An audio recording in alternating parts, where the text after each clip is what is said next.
యేసుని ప్రేమ ఛానల్ కి స్వాగతం. దయచేసి ఈ ఛానల్ ని లైక్ చేయండి, షేర్ చేయండి, సబ్స్క్రైబ్ చేయండి. తెలుగు డైలీ ఆడియో బైబిల్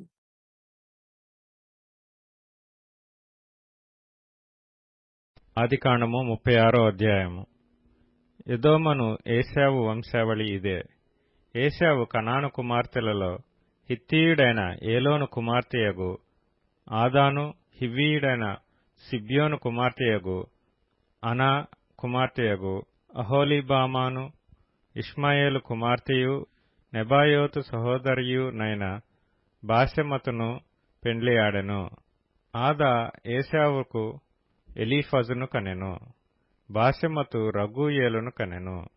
అహోలీబామ యూషును, యాలామును, కోరహును కనెను. కనాను దేశంలో ఏశావునకు పుట్టిన కుమారులు వీరే. ఏశావు తన భార్యలను, తన కుమారులను, తన కుమార్తెలను, తన ఇంటివారినందరినీ, తన మందలను, తన సమస్త పశువులను, తాను కనాను దేశంలో సంపాదించిన ఆస్తి యావత్తును తీసుకొని తన తమ్ముడైన యాకోబు ఎదుటి నుండి మరియొక దేశమునకు వెళ్లిపోయెను. వారు విస్తారమైన సంపద గలవారు గనుక వారు కలిసి నివసింపలేకపోయిరి.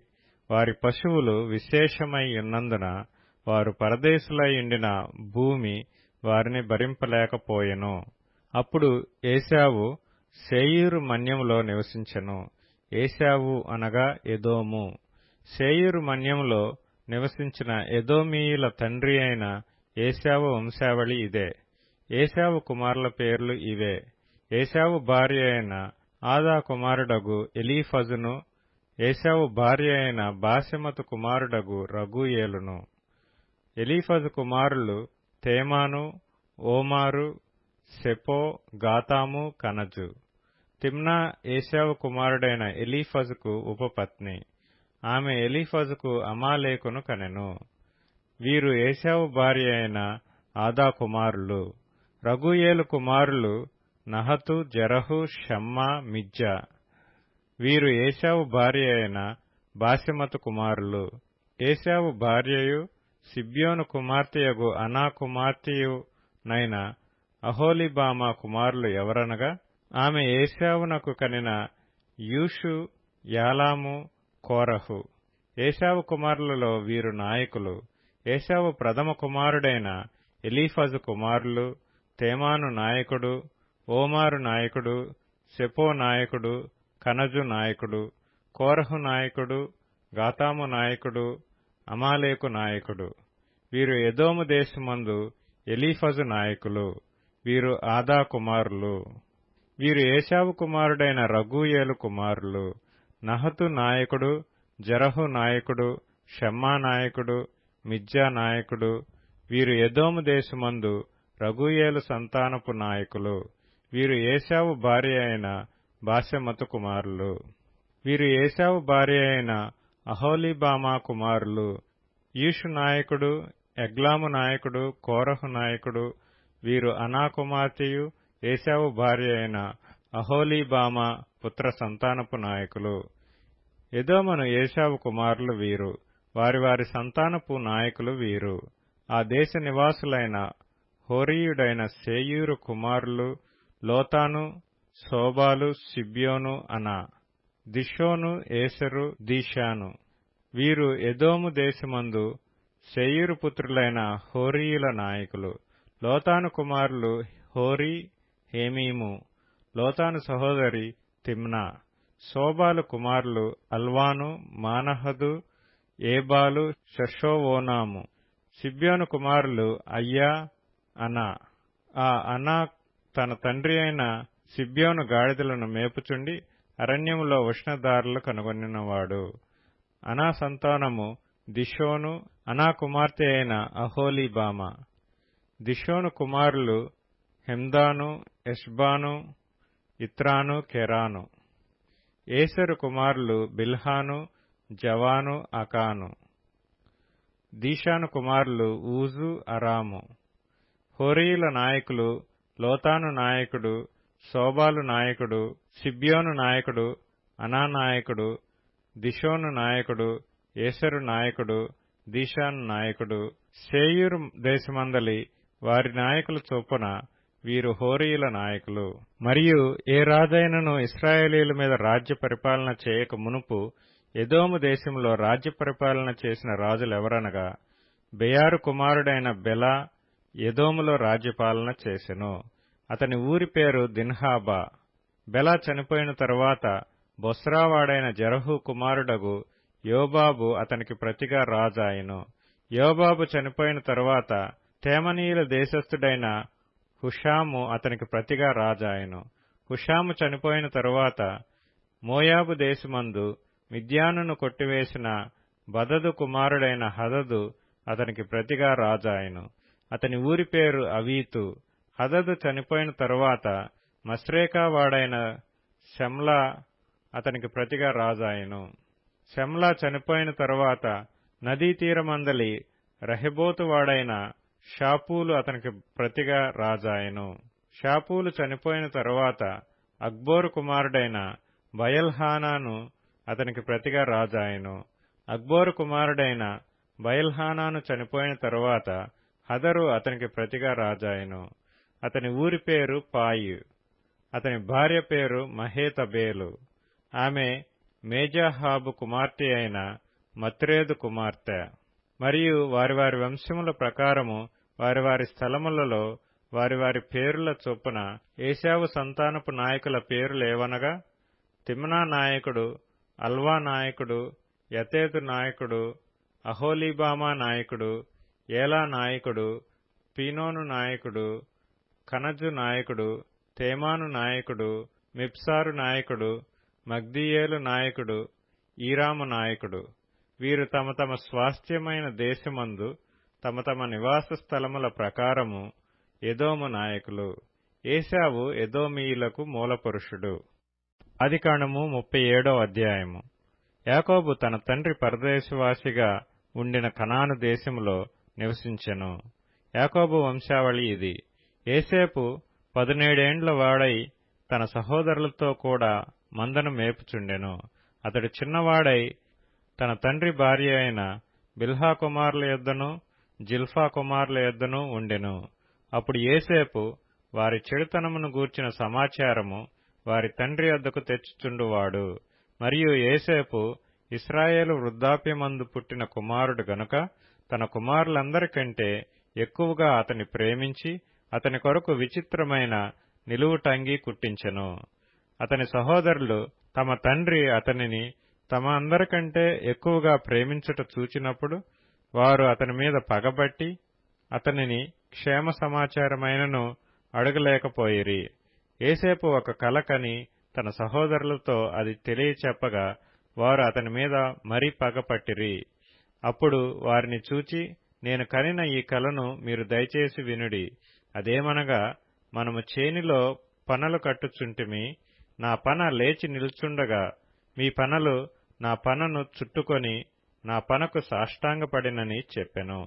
అందుకతని సహోదరులు, నీవు నిశ్చయముగా మమ్ము నేలుదవా, మా మీద నీవు అధికారి వగుదువా అని అతనితో చెప్పి అతని కలలను బట్టియు అతని మాటలను బట్టియు అతని మీద మరింత పగబట్టిరి.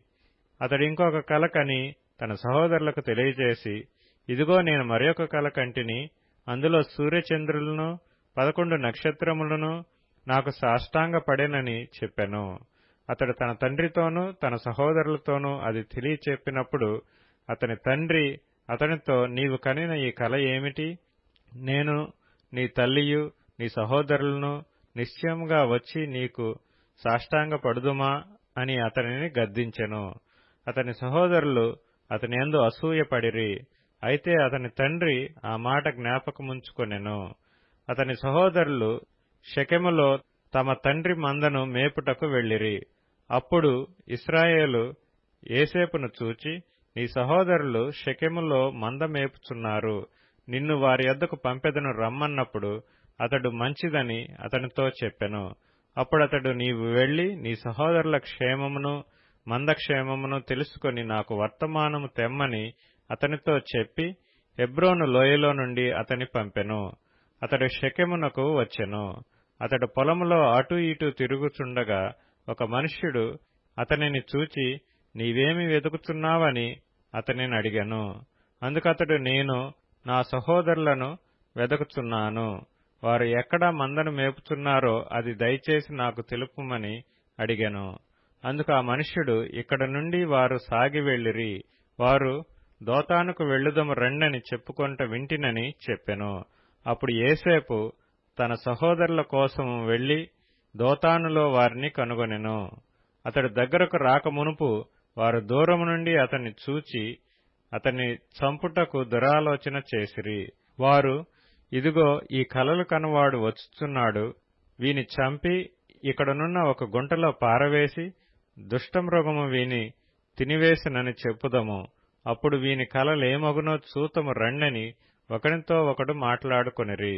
రూబేను ఆ మాట విని, మనము వానిని చంపరాదని చెప్పి వారి చేతులలో పడకుండా అతన్ని విడిపించెను. ఎట్లనగా రూబేను అతని తండ్రికి అతని అప్పగించుటకై వారి చేతులలో పడకుండా అతని విడిపింపదలచి, రక్తము చిందింపకుడి, అతనికి హాని ఏమీయూ చేయక అడవిలోనున్న ఈ గుంటలో అతని పడద్రోయుడని వారితో చెప్పెను. యోసేపు తన సహోదరుల యొద్దకు వచ్చినప్పుడు వారు యోసేపు అంగీని, అతడు తొడుక్కొని ఇండిన ఆ విచిత్రమైన నిలువుటంగీని తీసివేసి అతని పట్టుకొని ఆ గుంటలో పడద్రోసిరి. ఆ గుంట వట్టిది, అందులో నీళ్లు లేవు. వారు భోజనము చేయ కూర్చుండి కన్నులెత్తి చూడగా ఐగుప్తునకు తీసుకొని పోవుటకు గుగ్గిలము, మస్తకియు, బోళమును మోయిచున్న ఒంటెలతో ఇష్మాయేలీయులైన మార్గస్థులు గిలాదు నుండి వచ్చుచుండిరి. అప్పుడు యూదా, మనము మన సహోదరుని చంపి వాని మరణమును దాచిపెట్టినందువలన ఏమి ప్రయోజనము? ఈ ఇష్మాయేలీయులకు వానిని అమ్మివేదము రండి, వాడు మన సహోదరుడు, మన రక్త సంబంధి కదా, వానికి హాని ఏమీయూ చేయరాదని తన సహోదరులతో చెప్పెను. అందుకు అతని సహోదరులు సమ్మతించిరి. మిద్యానీయులైన వర్తకులు ఆ మీదుగా వెళ్ళుచుండగా వారు ఆ గుంటలో నుండి యోసేపును పైకి తీసి ఆ ఇష్మాయేలీలకు 20 తులముల వెండికి అతనిని అమ్మివేసిరి. వారు యోసేపును ఐగుప్తునకు తీసుకొని పోయిరి. రూబేను ఆ గుంటకు తిరిగి వచ్చినప్పుడు యోసేపు గుంటలో లేకపోగా అతడు తన బట్టలు చింపుకొని తన సహోదరుల యొద్దకు తిరిగి వెళ్లి, చిన్నవాడు లేడే, అయ్యో నేనెక్కడికి పోదుననగా వారు యోసేపు అంగీని తీసుకొని ఒక మేకపిల్లను చంపి దాని రక్తంలో ఆ అంగీ ముంచి ఆ విచిత్రమైన నిలువుటంగీని పంపగా వారు తండ్రి యొద్దకు దానిని తెచ్చి, ఇది మాకు దొరికెను, ఇది నీ కుమారుని అంగీ అవునో కాదో గుర్తుపట్టమని చెప్పిరి. అతడు దానిని గుర్తుపట్టి, ఈ అంగీ నా కుమారునిదే, దుష్టమృగము వానిని తినివేసెను, యోసేపు నిశ్చయముగా చీల్చబడినెను. యాకోబు తన బట్టలు చింపుకొని తన నడుమున గోనెపట్ట కట్టుకొని అనేక దినములు తన కుమారుని నిమిత్తము అంగలార్చుచుండగా అతని కుమారులందరినూ అతని కుమార్తెలందరినూ అతనిని ఓదార్చుటకు యత్నము చేసిరి. అయితే అతడు ఓదార్పు పొందనొల్లక, నేను అంగలార్చుచు మృతుల లోకమునకు నా కుమారుని యొద్దకు వెళ్ళెదనని చెప్పి అతని తండ్రి అతని కోసము ఏడ్చెను. మిద్యానీయులు ఐగుప్తునకు అతని తీసుకొని పోయి ఫరో యొక్క ఉద్యోగస్తుడును రాజ సంరక్షక సేనాధిపతియునైన పోతీఫరునకు అతనిని అమ్మివేసిరి. మత్తయి సువార్త 12వ అధ్యాయం. ఆ కాలమందు యేసు విశ్రాంతి దినమున పంట చేలలో పడి వెళ్ళుచుండగా ఆయన శిష్యులు ఆకలిగొని వెన్నులు త్రుంచి తినసాగిరి. పరిసయ్యులది చూచి, ఇదిగో విశ్రాంతి దినమున చేయకూడనిది నీ శిష్యులు చేయుచున్నారని ఆయనతో చెప్పగా ఆయన వారితో ఇట్లనెను, తానును తనతో కూడానున్న వారును ఆకలిగొనియుండగా దావీదు చేసిన దాని గూర్చి మీరు చదవలేదా? అతడు దేవుని మందిరములో ప్రవేశించి యాజకులే తప్ప తానైనను తనతో కూడా ఉన్నవారైనను తినకూడని సముఖపు రొట్టెలు తినెను. మరియు యాజకులు విశ్రాంతి దినమున దేవాలయములో విశ్రాంతి దినమున ఉల్లంఘించియు నిర్దోషులైయున్నారని మీరు ధర్మశాస్త్రమందు చదవలేదా? దేవాలయము కంటే గొప్పవాడిక్కడనున్నాడని మీతో చెప్పుచున్నాను. మరియు కనికరమునే గోరుచున్నాను కాని బలిని నేను కోరను అను వాక్యభావము మీకు తెలిసియుంటే నిర్దోషులను దోషులని తీర్పు తీర్చకపోదురు. కాగా మనుష్య కుమారుడు విశ్రాంతి దినమునకు ప్రభువయ్యున్నాడనెను. ఆయన అక్కడ నుండి వెళ్లి వారి సమాజ మందిరములో ప్రవేశించినప్పుడు ఇదిగో ఊచ చెయ్యగలవాడొకడు కనబడెను.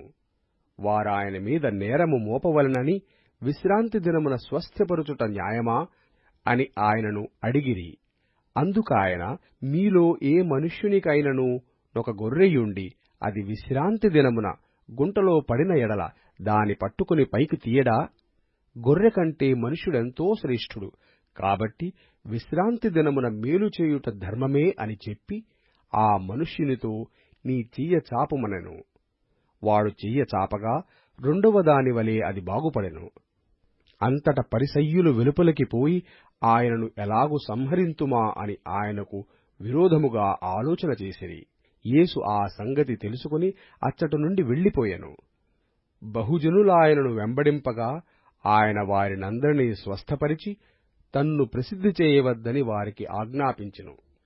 ప్రవక్తయైన యెషయా ద్వారా చెప్పినది నెరవేరునట్లు అలాగు జరిగెను. అదేమనగా, ఇదిగో ఈయన నా సేవకుడు, ఈయనను నేను ఏర్పరచుకొంటిని, ఈయన నా ప్రాణమునకిష్టమైన నా ప్రియుడు, ఈయన మీద నా ఆత్మనుంచెదను. ఈయన అన్యజనులకు న్యాయవిధిని ప్రచురము చేయును. ఈయన జగడమాడడు, కేకలు వేయడు. వీధులలో ఈయన శబ్దమెవనికినీ వినబడదు. విజయమొందుటకు న్యాయవిధిని ప్రబలము చేయు వరకు ఈయన నలిగిన రెల్లును విరువడు, మకమకలాడుచున్న అవిసనారను ఆర్పడు. దయచేసి ఈ ఛానల్ని లైక్ చేయండి, షేర్ చేయండి, సబ్స్క్రైబ్ చేయండి.